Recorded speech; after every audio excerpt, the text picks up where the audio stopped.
നാട്ടുവണ്ടിയുടെ യാത്രയിൽ ഒരുപാട് കാഴ്ചകൾ കണ്ടു, ഒരുപാട് വികസനങ്ങൾ കണ്ടു, ഒരുപാട് നേട്ടങ്ങൾ കണ്ടു. പക്ഷേ ഈ വികസനം എന്ന് പറയുന്നത് വലിയ കെട്ടിടങ്ങളോ വലിയ പാലങ്ങളോ മാത്രമല്ല, ഏറ്റവും സാധാരണക്കാരായ മനുഷ്യരെ കൂടി ചേർത്ത് നിർത്തുന്നതാണ് എന്ന് നമ്മളോട് പറയുകയാണ് നന്മണ്ട ഗ്രാമപഞ്ചായത്ത്. ഞാനിപ്പോൾ എത്തി നിൽക്കുന്നത് നന്മണ്ട ഗ്രാമപഞ്ചായത്തിലെ ബഡ്സ് റീഹാബിലിറ്റേഷൻ സെന്ററിലാണ്. നന്മണ്ട പഞ്ചായത്ത് ഭരണസമിതിയുടെ ഏറ്റവും വലിയ ആഗ്രഹമായിരുന്നു ഇത്തവണ അവരുടെ കാലാവധി കഴിയുന്നതിന് മുൻപ് സ്വന്തമായി സ്ഥലം വാങ്ങി കെട്ടിടം പണിത് അവിടെ ഇത്തരത്തിലൊരു ബിൽഡിംഗ് ഏറ്റവും മനോഹരമായി പണി കഴിപ്പിക്കണമെന്ന്. അത് വിജയകരമായി അവർ പൂർത്തിയാക്കി എന്നതാണ് അതിന്റെ ഏറ്റവും പ്രധാനപ്പെട്ട കാര്യം. ജില്ലാ പഞ്ചായത്ത് സ്ഥലം വാങ്ങി, ഗ്രാമപഞ്ചായത്ത് സ്വന്തമായിട്ട് കെട്ടിടം പണിതു, കുടുംബശ്രീ മിഷന്റെ ഒക്കെ നേതൃത്വത്തിലാണ് പ്രവർത്തനം നടക്കുന്നത്. അപ്പോൾ അങ്ങനെ എല്ലാവരുടെയും സമഗ്രമായ തദ്ദേശ ഭരണ സംവിധാനങ്ങളുടെ സമഗ്രമായ ഇടപെടലിലാണ് ഈ റീഹാബിലിറ്റേഷൻ സെന്റർ പ്രവർത്തിക്കുന്നത്. നമുക്ക് ക്ലാസ്സിലേക്ക് പോകാം. എങ്ങനെയുണ്ട് കുഞ്ഞുങ്ങളൊക്കെ? കുഴപ്പമില്ല, നല്ല ഉഷാറാണ്. നല്ല ആക്റ്റീവായ മക്കളാണ്. നമ്മൾ എന്തൊക്കെ ചെയ്യും പഠിപ്പിക്കുന്നവരെ? അവരുടേതായ കാര്യങ്ങൾ ചെയ്യാൻ ആദ്യം പഠിപ്പിക്കും. അതിനുശേഷം അവർക്ക് എഴുത്തും വായനയും ഒന്നും അറിയാത്ത പിള്ളേരായിരുന്നു. അതൊക്കെ ഏകദേശം നോർമലായി വന്നിട്ടുണ്ട്. എല്ലാവരും അക്ഷരങ്ങളൊക്കെ എഴുതും, പേരുകൾ എഴുതും, അഡ്രസ്സ് എഴുതും. പിന്നെ ഒരു സ്ഥലത്ത് നിന്ന് മറ്റൊരു സ്ഥലത്തേക്ക് പോയി വരാനുള്ളതും സ്വന്തമായിട്ട് യാത്ര ചെയ്യും. ഒരു മറി കാണിച്ചു കൊടുത്താൽ എക്സ്ട്രാ കരിക്കുലർ ആയിട്ട് ഇനിയിപ്പോ തുടങ്ങണം. ഇതുവരെ സോപ്പ് നിർമ്മാണമൊക്കെ ആയിരുന്നു. അപ്പൊ ഇനി മുന്നോട്ട് ഓരോരോ വിഷനൊക്കെ അടിച്ച് ശരിയാക്കണം എന്നുണ്ട്. എല്ലാവർക്കും താല്പര്യമുള്ള മക്കളാണ്. ഞാൻ എന്ത് പറഞ്ഞാലും കേൾക്കും, അനുസരണമുള്ള മക്കളാണ്. എല്ലാ ആവശ്യങ്ങളും അവർ കൂടെ ഉണ്ടാവും. എല്ലാത്തിനും അവർ കൂടെ ഉണ്ട്. നല്ല സഹകരണമാണ് പഞ്ചായത്ത്. ഇവരുടെ മാതാപിതാക്കളൊക്കെ എന്താ പറയാ? മാതാപിതാക്കളും നല്ല സഹകരണമാണ്. ഇല്ലാതെ നമുക്ക് മുന്നോട്ട് പോകില്ലല്ലോ. അവര് നല്ല ഹാപ്പിയാണ്. മകന് 6 വർഷമായി ഇവിടെ വരുന്നു.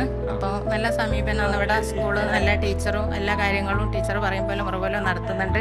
പിന്നെ വീട്ടിലൊക്കെ ഇപ്പോൾ കുറച്ചൊരു കുസൃതികളൊക്കെ ഉണ്ടാവും. പക്ഷെ അത് ഇവിടെ ടീച്ചറുമായിട്ട് ഇടപഴകുമ്പോൾ നല്ല രീതിയിൽ മാറ്റങ്ങൾ എഴുതാനും വായിക്കാനും ഒക്കെ പഠിച്ചു.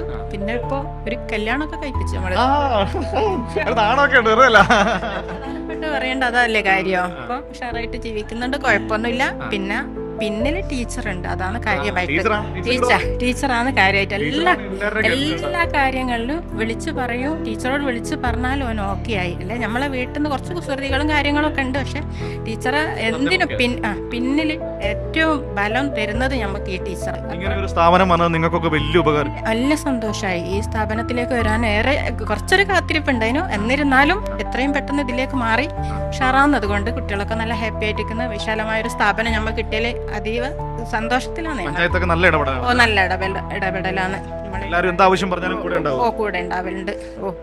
ഇപ്പോഴും നമ്മൾ ഇതേ പറയാനുണ്ടാവുമായിരുന്നു നമുക്ക് സ്കൂൾ പുതിയ ബിൽഡിങ്ങിലേക്ക് വരണമെന്നുള്ളത്. അതും നടന്നു.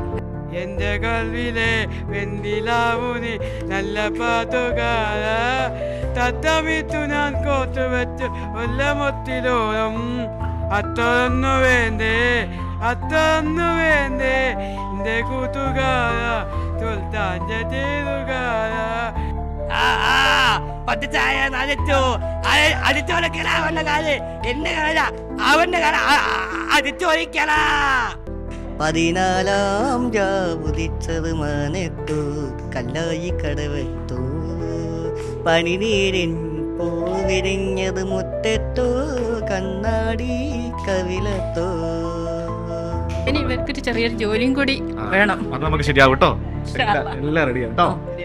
അതാണ് അവന്റെ ആവശ്യം, ഏറ്റവും പ്രധാനപ്പെട്ട ആവശ്യം. ഒരു കാര്യം ഓർക്കണം, അവർ സ്വന്തം കാലിൽ നിന്ന് ഇനി പറയുന്നത് എനിക്ക് സ്വന്തമായിട്ടൊരു ജോലി വേണമെന്നാണ്. അത് പറയാൻ തുടങ്ങിയെന്നാണ്. നമുക്ക് ആ കുഞ്ഞുങ്ങൾ അവരിൽ ഉണ്ടായൊരു മാറ്റം, അത് ടീച്ചർക്ക് ഒരു വലിയ പങ്കുണ്ട് കേട്ടോ. ഒരുപാട് സ്നേഹം, അവരെ ഇങ്ങനെ സ്വന്തം മക്കളെ പോലെ. ഇപ്പം വളരെ സന്തോഷത്തിലാണ് ഇങ്ങനെ ഒരു ബിൽഡിംഗ് വന്നപ്പോൾ. ഒന്നായിട്ടൊരു കൊടക്കീഴിലേ വരുന്ന സമയത്ത് കുട്ടികൾക്ക് കലാപരമായിട്ടും കായികപരമായിട്ടുള്ളൊക്കെ നല്ലൊരു വളർച്ച ഇനി ഞങ്ങൾ കാണുന്നുണ്ട്. അപ്പം നമുക്ക് അവരെ കുറിച്ചുള്ള എല്ലാ ആശങ്കകളും മാറി അല്ലേ? ഇല്ല, എല്ലാ ആശങ്കകളും മാറി. ഇതുവരെയുള്ള എല്ലാ പ്രശ്നത്തിനും ഒരു സൊല്യൂഷൻ ഉണ്ടായി എന്നുള്ളൊരു ധാരണ ഉണ്ട്. ഈ 2 പേരാണ് കേട്ടോ ഇവരെ ഇങ്ങനെ നല്ല മിടുക്കികളുമായിട്ട് ഇങ്ങനെ കൊണ്ടുനടക്കുന്നത്. എത്ര സ്നേഹം പറഞ്ഞാലാ ഇങ്ങനെ സ്വന്തം മക്കളെ പോലെ ഇങ്ങനെ കൊണ്ടുനടക്കുകയാണ് അവരിങ്ങനെ. അപ്പോൾ ഞാൻ നേരത്തെ പറഞ്ഞില്ലേ, നമ്മൾ ഈ വലിയ വികസനങ്ങൾ എന്നൊക്കെ പറയുന്നത് വലിയ കെട്ടിടങ്ങളോ അല്ലെങ്കിൽ വലിയ പാലങ്ങളോ അങ്ങനെയുള്ളത് മാത്രമല്ല, ഇങ്ങനെ ഏറ്റവും സാധാരണക്കാരായ മനുഷ്യരെ അവരുടെ ജീവിതത്തിലേക്ക് ഇറങ്ങിച്ചെല്ലാൻ പറ്റുന്നു എന്നതായിരിക്കാം ഒരു പക്ഷേ ഇത്തവണ ഭരണം ഒഴിഞ്ഞു പോകുമ്പോൾ നന്മണ്ട പഞ്ചായത്തിലെ എല്ലാവരുടെയും മനസ്സിലെ ഏറ്റവും വലിയ സ്നേഹം എന്ന് പറയുന്നത്, അല്ലെങ്കിൽ ഏറ്റവും വലിയ ഒരു സംതൃപ്തി എന്ന് പറയുന്നത്. അപ്പോൾ നമ്മുടെ കാഴ്ചകൾ ഇവിടെ അവസാനിക്കുന്നില്ല. നമുക്ക് മറ്റൊരിടത്തുനിന്ന് വീണ്ടും കാണാം.